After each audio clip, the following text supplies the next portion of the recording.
Mais, monsieur le maire, certaines réponses me sont déjà parvenues par l'intermédiaire de la presse, écrite ou télévisuelle, en indiquant qu'il fallait que je me ressaisisse et que j'exprime plus de solidarité, plus de responsabilité, et que je ne retienne pas la définition du cas particulier.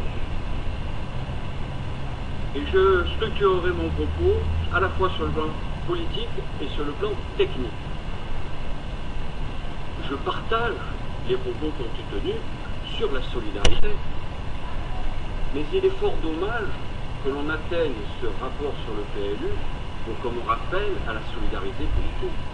Cela fait des mois, voire des années, que je n'entends pas cette solidarité politique s'exercer sur le 11e et 12e arrondissement, puisque semaine après semaine, on indique que je ne fais pas le travail comme il faut sur le terrain, que je ne partage pas certaines orientations, et qu'il ne faut surtout pas que les dossiers passent par moi, car je pourrais mal les interpréter.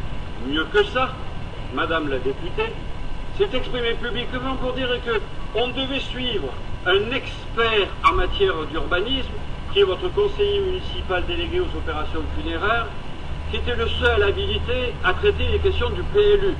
Je me suis posé la question ce jour-là de savoir à quoi servait un maire de secteur, puisqu'il devait aussi intervenir sur ces sujets. Quelle n'a pas été ma surprise de voir d'ailleurs que l'expert n'était pas présent au conseil d'arrondissement, mais il avait un mot d'excuse, monsieur le maire, c'est vous qui l'aviez signé, vous l'avez commandé d'aller obligatoirement à un congrès à La Rochelle. Quelle punition, monsieur le maire, pour mieux connaître la nouvelle ligne des cercueils qui allait être présentée dans chacune des villes de France. Extraordinaire. On se cache derrière le fait que vous avez signé l'ordre de mission pour ne pas défendre le rapport le plus important de l'adjoint de la mairie de secteur de toute la mandature. C'est indécent, c'est inqualifiable. Pour autant, par ailleurs, on n'hésite pas à faire valoir tout ce qui va bien. Et c'est l'équipe que je viens de définir. Par contre, tout ce qui va mal, c'est de ma faute. C'est-à-dire que le PLU négatif, c'est Robert Assange. Et le PLU positif, ce sont les autres. Mieux que ça, publiquement, à une assemblée du comité d'intérêt de quartier, l'expert a indiqué que ce n'était pas le PLU de la ville de Marseille, mais le PLU de la communauté urbaine. Stupéfaction. J'écoute ça, je me dis que les limites de la démagogie sont extraordinaires. Mais les collègues me disent, mais enfin c'est de bonne guerre, c'est comme ça que ça se passe. Ah bon? Mais serait-il de bonne guerre que le président de la communauté urbaine, car ses collègues sont contre le PLU, disent que finalement il le retire de l'ordre du jour de Marseille-Provence Métropole? Et là on dirait quoi? C'est le PLU de qui? De quoi? Et on continue comme ça dans la solidarité, dans l'ambiance, la joie et la bonne humeur. L'expert, ça fait 3 fois qu'il ne vote pas le budget de la mairie de secteur, qu'il ne le vote pas, et on sait très bien que c'est l'élément principal d'un engagement politique. Là aussi, la décence, voire la dignité, aurait voulu remettre sa démission. Mais que nenni veut toujours continuer à dire que ceci m'appartient et le reste non. Mais on va arrêter là sur le plan politique, on va y revenir sur le plan technique. Monsieur le maire, ce PLU ne doit pas retenir les cas particuliers. Et est-ce que de 15 000 personnes, cas particuliers, on peut en faire un cas général? Je ne peux pas tout reprendre ce qui sera dit tout au long de la matinée sur le PLU. Mais quand on a une population de la Valentine, Saint-Menet, les Accates, les 4 Saisons, les Ours, les Camouins, la Treille, qui se voit une urbanisation du 21e siècle avec une voirie du siècle dernier, on se demande pourquoi on leur applique cela. Or, certains d'entre vous vont dire, mais la voirie, c'est pas nous, c'est la communauté urbaine, c'est le conseil général, ce sont les autres. Mais nous, on peut aussi faire un moratoire sur ce périmètre-là, tant que les voies de désenclavement ne sont pas faites. J'aimerais que de ce point de vue, vous m'apportiez une réponse. Il y a aussi un petit problème entre nous. Bon, c'est pas très important. Vous savez, monsieur le maire, combien j'apprécie votre personnalité. Et c'est pas d'aujourd'hui. Mais je me suis opposé au village des Marques, sur un espace de près de 10 hectares à la Valentine.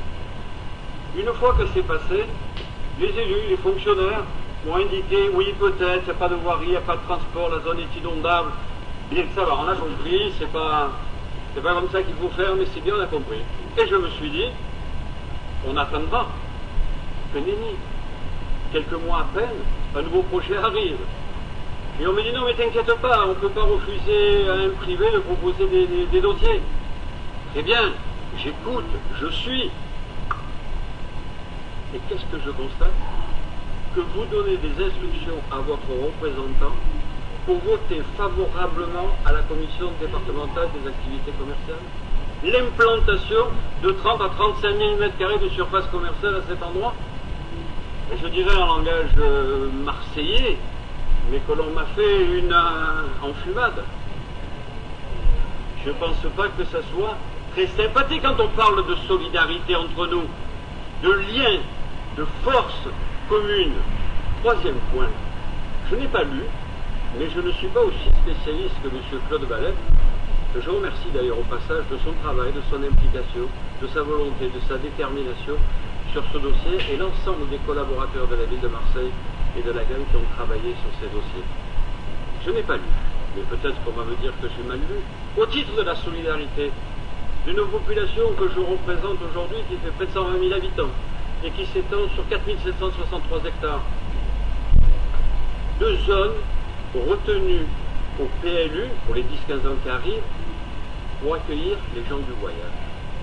La solidarité s'arrête à Saint-Menehould. Il n'y en a pas d'autres, sur aucun autre des secteurs. Et nous devons traiter les problèmes là, régulièrement. Mazargues est sédentarisé. Vous savez bien que je suis né à côté et qu'il n'y a pas d'ambiguïté sur la connaissance de ce dossier.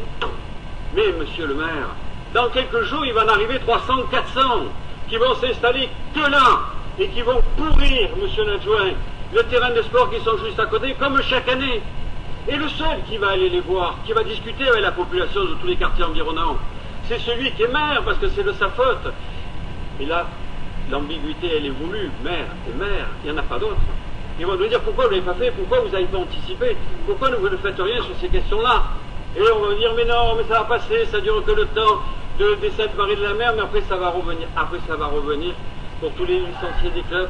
Il va falloir de nouveau mettre 70 000, 100 000 euros pour les retaper, pour les refaire et remettre en chantier tout cela. Pourquoi ces trois petits exemples? Je suis modeste, une maire de secteur doit rester humble. Trois petits exemples qui indiquent bien que sur ce PLU, on a une vision très globale. Mais du global, on doit aller vers le local, et ce local-là, j'y tiens tout particulièrement. Alors, monsieur le maire, comme je dis ce que je fais ce que je dis. Aujourd'hui encore, je ne participerai pas au vote sur le PLU et je vous remercie de votre attention.